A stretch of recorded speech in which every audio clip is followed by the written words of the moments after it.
Salam untuk kita semuanya, berjumpa lagi dengan saya di channel Aritela Tutorial, tempat kita untuk berbagi informasi seputar informasi pendidikan dan informasi guru, serta informasi lain yang ada hubungannya dengan pendidikan dan guru. Pada pertemuan ini, saya menyapa Bapak Ibu honorer setanah air yang selalu setia melaksanakan tugas tanpa mengenal lelah. Saya yakin bahwa Bapak Ibu honorer selalu dalam keadaan sehat walafiat. Pada pertemuan ini, saya ingin berbagi satu informasi kepada seluruh Bapak Ibu honorer setanah air terkait dengan masa kerja, kontribusi, dan pengabdian honorer selama ini. Nah, pertanyaan Bapak Ibu, apakah masa kerja, pengabdian, dan kontribusi honorer selama ini dihargai oleh pemerintah? Nah, Bapak Ibu, di sini ada satu jawaban dari pemerintah melalui Menpan RB bahwa pengangkatan honorer jadi aparatur sipil negara adalah bentuk apresiasi pemerintah terhadap masa kerja dan pengabdian honorer selama ini. Bapak Ibu, simak penjelasan Menpan RB berikut terkait dengan penghargaan terhadap masa kerja, pengabdian, dan kontribusi yang telah diabdikan oleh honorer selama ini di instansi pemerintah, baik instansi pemerintah pusat maupun instansi pemerintah daerah, dalam hal kegiatan honorer dalam kegiatan pelayanan publik. Nah, Bapak Ibu, simak video ini sampai selesai, jangan ketinggalan informasi, dan bagi Bapak Ibu yang sedang menonton, demikian dengan Bapak Ibu yang mungkin baru menemukan video melalui channel ini, dukung dengan cara like dan subscribe, share, dan komen, serta nyalakan tombol notifikasinya supaya semua informasi yang disalurkan melalui channel ini selalu update di layar Bapak Ibu. Tanpa basa-basi lagi, langsung pada informasinya. Apresiasi soal tenaga honorer tersebut diketahui saat rapat kerja antara Menteri Pendagunan Aparatur Negara dan Reformasi Birokrasi, Menpan RB Abdullah Azwar Anas, dengan Komisi 2 DPR RI di Jakarta pada Senin 10 April 2023, beberapa minggu yang lalu. Ingat Bapak Ibu ya, ini ditegaskan bahwa honorer masa kerjanya dihargai oleh pemerintah. Nah, jadi kapankah ini disampaikan oleh pemerintah melalui Menpan RB, yaitu apresiasi ini disampaikan pada saat rapat kerja antara Menpan RB dengan Komisi 2 DPR RI yang telah dilaksanakan di Jakarta pada tanggal 10 April 2023 yang lalu. Jadi, Bapak Ibu honorer jangan khawatir terkait dengan informasi penghapusan karena memang penghargaan terhadap masa kerja honorer selama ini akan diapresiasi dan akan dilakukan oleh pemerintah dalam bentuk pengangkatan Bapak Ibu honorer menjadi aparatur sipil negara di tahun 2023 tahun ini sebelum November 2023 sebagaimana instruksi Presiden Jokowi kepada Menpan RB dan didukung dengan desakan DPR RI kepada pemerintah melalui Menpan RB bahwa semua persoalan tentang honorer akan dituntaskan sebelum November 2022 tahun ini. Setidaknya dari situlah terlihat ketenangan Komisi 2 DPR RI dalam melihat proses roadmap penyelesaian tenaga honorer yang dilakukan oleh Menteri Pendayagunaan Aparatur Negara dan Reformasi Birokrasi Menpan RB Abdullah Azwar Anas. Nah, di sini Bapak Ibu, honorer tetap diperhatikan. Kemudian, sebagaimana informasi yang mengatakan bahwa DPR RI tidak diam terhadap nasib honorer, sehingga selalu mendukung, selalu mendorong pemerintah untuk mengangkat honorer menjadi ASN. Ditambahkan lagi dengan berbagai informasi bahwa DPR RI melindungi honorer sehingga terselamatkan dari info penghapusan.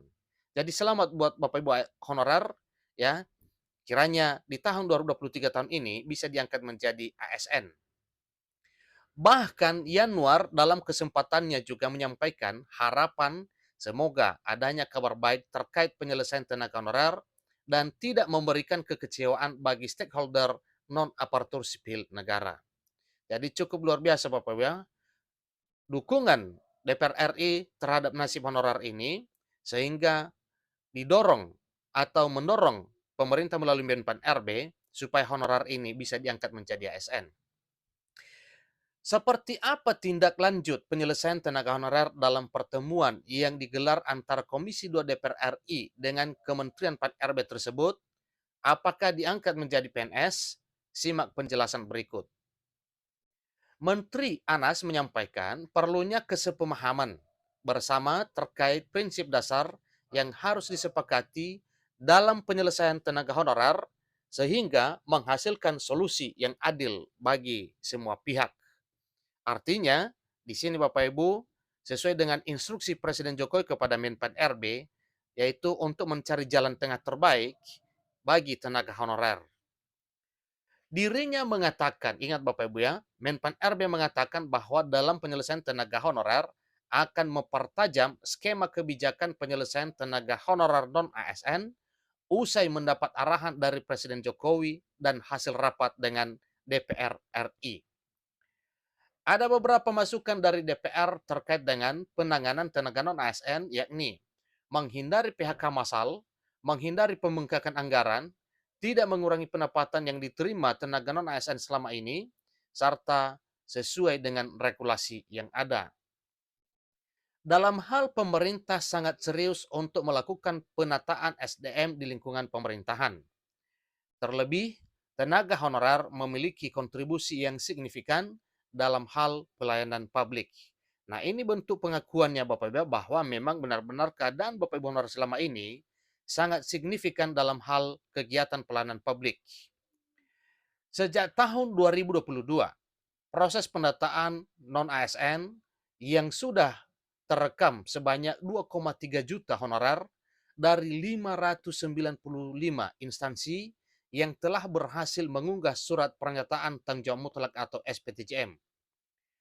Ketua Komisi 2 DPR RI, Ahmad Doli Kurnia Tanjung, meminta agar Kementerian Pan-RB segera menyelesaikan urusan terkait dengan tenaga honorer sebelum tenggat kebijakan penghapusan non-ASN diberlakukan pada 28 November 2023. Nah, ini juga bentuk penegasan Bapak ya, supaya semua honorer ini dituntaskan sebelum tenggat waktu kebijakan penghapusan non-ASN diberlakukan pada 28 November 2023. Komisi 2 DPR RI mendorong Kementerian Pan-RB untuk segera menyusun data dasar dalam penyusunan roadmap demi penunjang penyelesaian tenaga honorer ini. Karena diketahui bahwa masih terdapat 5 instansi yang penyampaian surat pernyataan tanggung jawab mutlak atau penyampaian SPTJM ini masih dalam proses dan belum final. Nah, artinya Bapak Ibu, masih ada 5 instansi lagi dari 600 instansi pemerintah pusat maupun daerah yang mendaftar honorernya di aplikasi penataan honorer non-ASN BKN atau di database BKN, masih terdapat 5 lagi instansi yang belum menyertakan SPTJM-nya. Nah, demikian informasi Bapak Ibu terkait dengan apa kepedulian pemerintah melalui Menpan RB terhadap nasib Bapak Ibu honorer di tahun 2023 tahun ini. Ingat bahwa masa kerja, pengabdian, kontribusi yang telah diabdikan oleh Bapak Ibu honorer selama ini sangat dihargai oleh pemerintah dalam bentuk pengangkatan Bapak Ibu honorer menjadi aparatur sipil negara di tahun 2023 tahun ini. Demikian informasinya, sampai ketemu pada video berikutnya. Terima kasih.